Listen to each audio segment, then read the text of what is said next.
Premier lac en Afrique du point de vue profondeur et deuxième au monde après le lac Baïkal en Russie, le lac Tanganyika est le bassin hydrographique le plus poissonné du continent africain et de la République démocratique du Congo, avec une production annuelle d'environ 20 000 tonnes de poissons extraits de manière artisanale. De Moliro à Kabanga, c'est environ 400 km du littoral qui serpente la province du Tanganyika et dont la population riveraine vit essentiellement de la pêche. Les poissons sont devenus à ce jour une denrée rare dans le marché de la ville de Kalemi, suite notamment au changement climatique et au manque d'une industrie de pêche, ce dont la population déplore et plaide auprès du président de la République d'en penser pour ce nouveau quinquennat.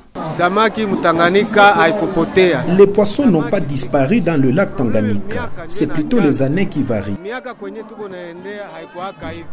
Le lac varie, Kalemi inondé et les poissons s'enfuient en profondeur.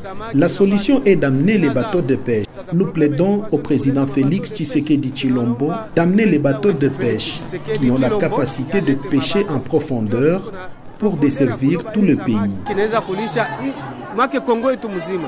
Avec des centaines de variétés de poissons, le lac Tanganyika souffre également du manque d'une bonne réglementation de la pêche et du non-respect des zones de frayère pour la multiplication des alevins. Les filets à mailles prohibés et empoisonnés ne cessent de refaire surface malgré les multiples campagnes d'interdiction et d'incinération menées par le gouvernement provincial, une autre cause qui justifie la disparition de plusieurs espèces.